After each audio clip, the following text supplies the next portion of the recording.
Hey YouTube, it's Dimitri from BiancoLand, and today we're going to talk about the lessons I have learned in my first year of beekeeping. So I purchased bees last April. We're sitting in the end of February here in 2018, so it's been almost a year.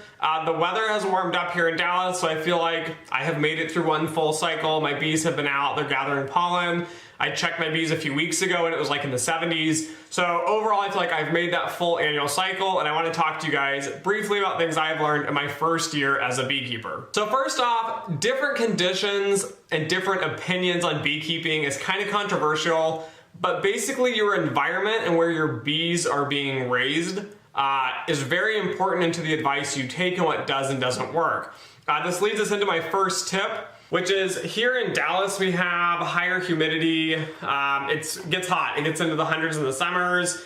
And when I first got my bees in the spring, I put them into my new hive, and I had your standard Langstroth hive with the bottom board that removes. I did this and my bees were having like hard white bees basically being pushed out of the hive. When I did the inspection, I was like, what's going on? They sold me bees, the bees are sick. The secret is that my bees don't do well if they have the board in the bottom. So a lot of people put the board in the bottom to do mite checks, and that's fine. But I only recommend in Dallas, so not in every area, but in Dallas where I'm raising my bees, I only put the bottom board in for 2 to 3 days to check mite counts. And then I go in and I check all the mites, I divide by the number of days, and I get your 24-hour mite drop. But the thing is, my bees were getting chalk brood, which is like the hard white bees that are coming out. My bees were getting eczema when I'd put the board in. So too much humidity, too much fungal growth, the bees get eczema, it's too humid, it's too this, it's too that. My bees were just getting sick all the time when I had the board in. So I took the boards out, and the bees cleared up. The eczema went away, the chalk brood went away, the bees were healthy, the hive started growing in size. Then when the summer came, I thought, you know what, it's pretty hot inside. Maybe if I put the board in, it'll help them with ventilation. So I put the board back in. Within a week, my bees were sick again. I had more chalk brood, so I took the boards out again. The winter came. So this fall here, it started dropping down, and I decided to put all the boards back in before it got too cold. Not to my surprise, I guess, is that I went in and looked and I had more chalk brood and I had eczema now. And so now I'm like struggling and frustrated because it's the end of the season, so I pulled the board back out. It's cold here in Dallas. It's like, it dropped down to like 20, 25 degrees.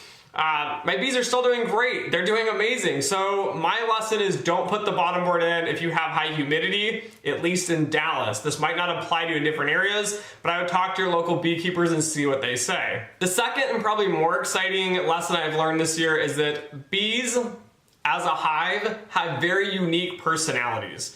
So I took the advice of many people and bought 2 beehives. In case one died, you had a backup beehive. It's just easier to kind of learn on different hives as well. But what I realized is the personalities are very, very different. So I named my hives. I have Queen Anne and I have Queen Beatrice.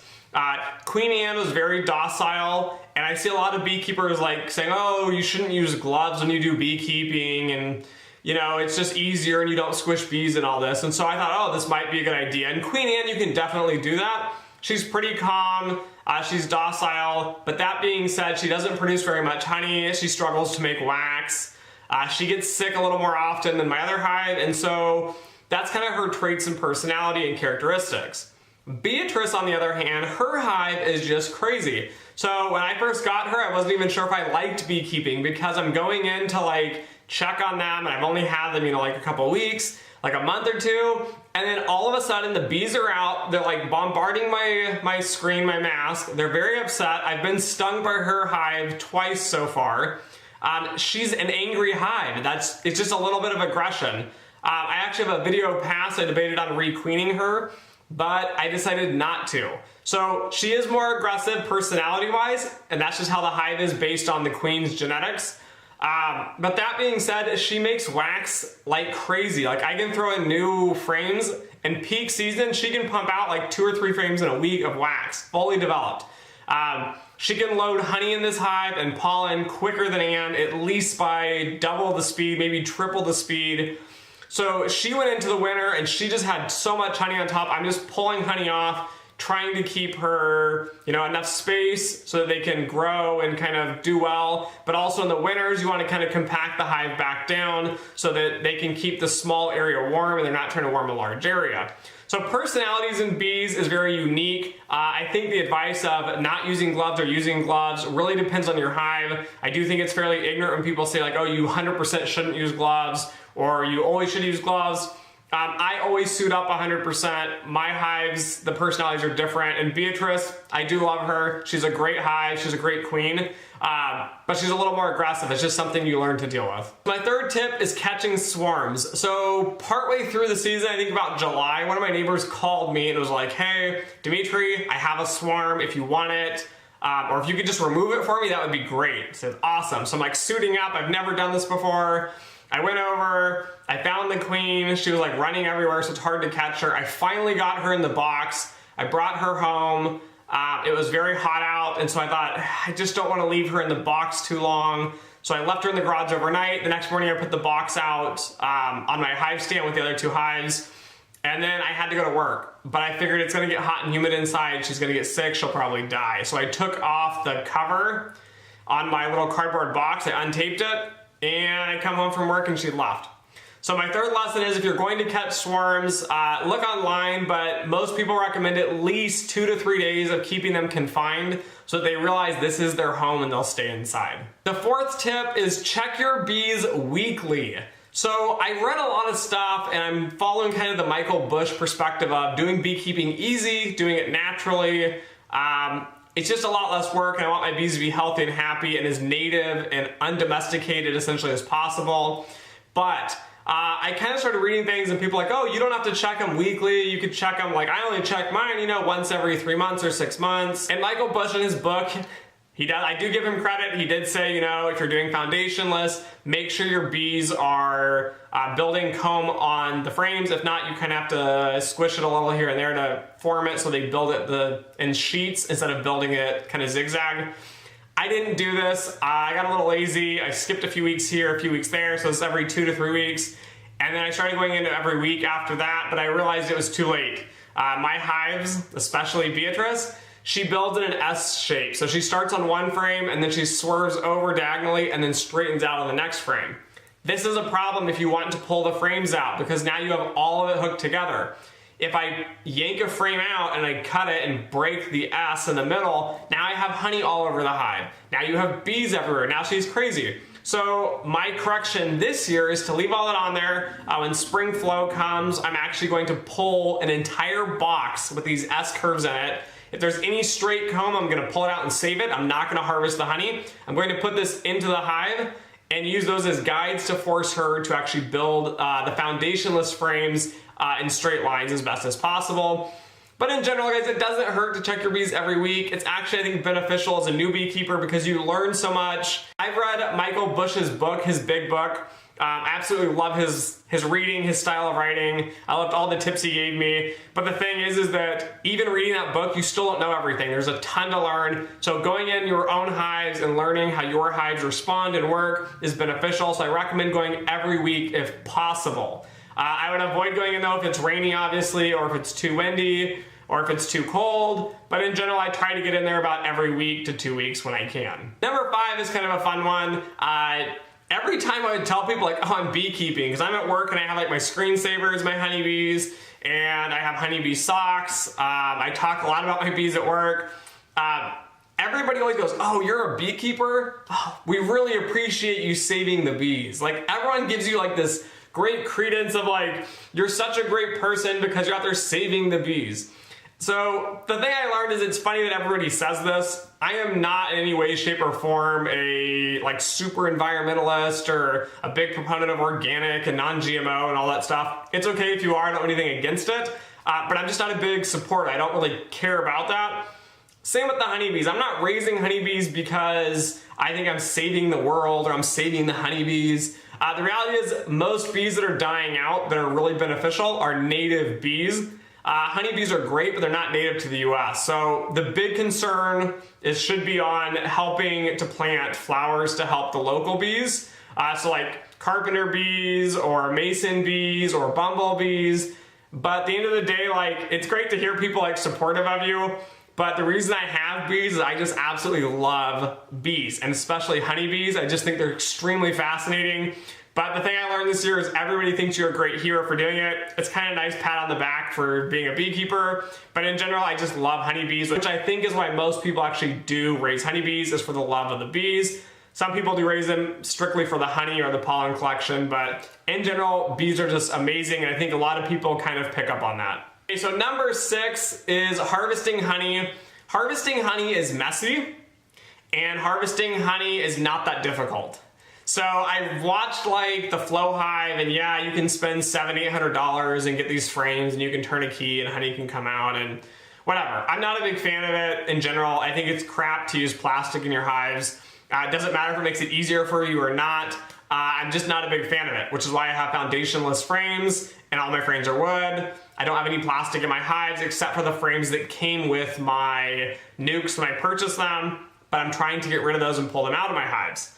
That being said, it's not hard to harvest honey. It is a little messy. I don't have escape boards. I don't have any fancy equipment for doing this. I literally just go in, I find the frame or two I want to take, or a box, and I just pull the frames out and just brush my bees off with my bee brush.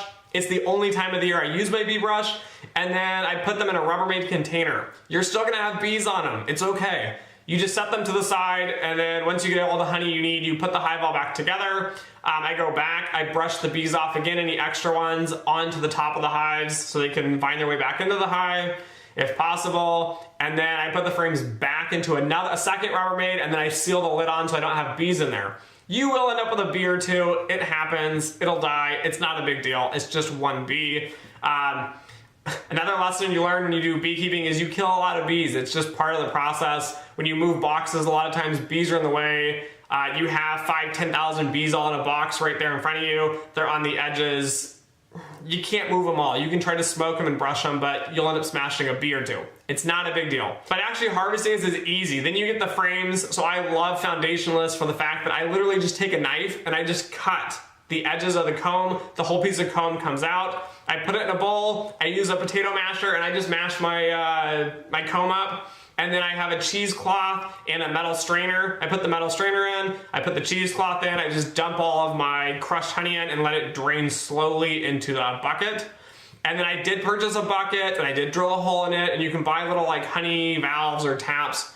I recommend buying the ones on like the honey companies. I have like a spigot I got from like a hardware store.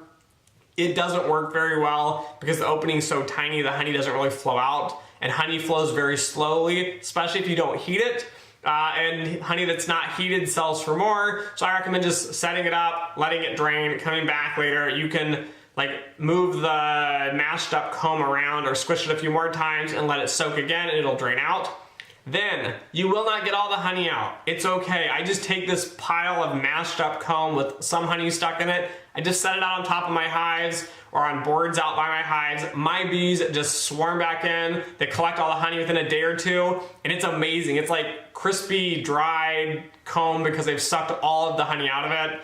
For the most part, you might have to remove it around a few times.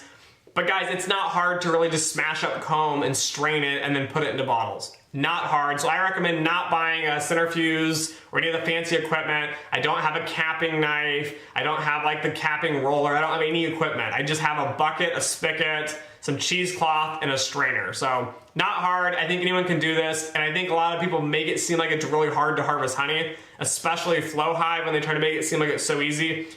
It's not hard. It's just a little messy. So number 7 is specific to Texas. I learned that Texas essentially has 2 drought periods. So bees will have usually like the spring and they build up and then they get honey and nectar all through the summer and the fall, and then all the plants die and you typically have your winter. Texas has 2 seasons.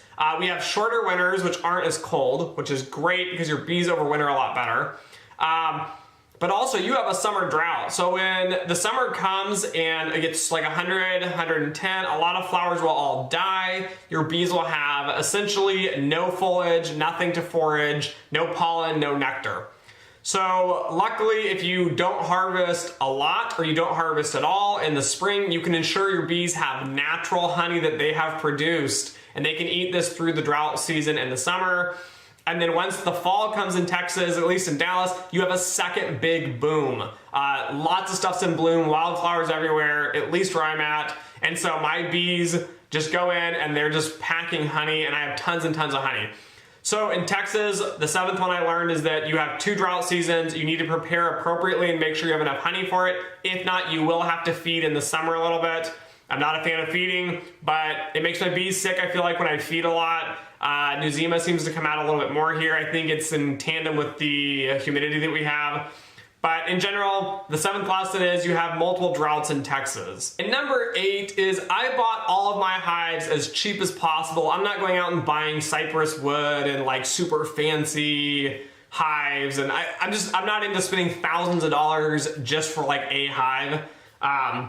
So my recommendation for number 8 is paint your hives. I didn't paint my hives in the beginning of the year. The frame that I built out of wood I did not paint, and now my hives are starting to split, and the frame it's sitting on starting to split. And it's okay, they'll last probably at least a few more years, but I went out and actually painted all of my hives. If you're gonna paint your hives, I picked like a light blue. I think it's fun and whimsical. Painting your hives makes your hives more festive if you'd like them to be, but the main goal is that it actually saves your hives in the long run. It makes them last longer, and buying latex paint is pretty cheap for outdoor use. I bought 1 gallon, it was like 20 something dollars, and that 1 gallon, like only a few inches on the top, painted both of my hives. So it's actually really cheap to paint your hive. You spend 20 something dollars, you get a gallon, you can paint them, and you can just store the rest for later. So if you end up adding more hives or need to come back and repaint. But the reality is painting it is fairly cheap, and it actually will save your hives and make them last quite a bit longer. So that's everything I've learned in my first year of beekeeping. I hope you guys find it helpful. If you do, don't forget to subscribe below. Hit the little bell button next to the subscribe button if you want weekly, updates. I don't do weekly videos because I run another channel.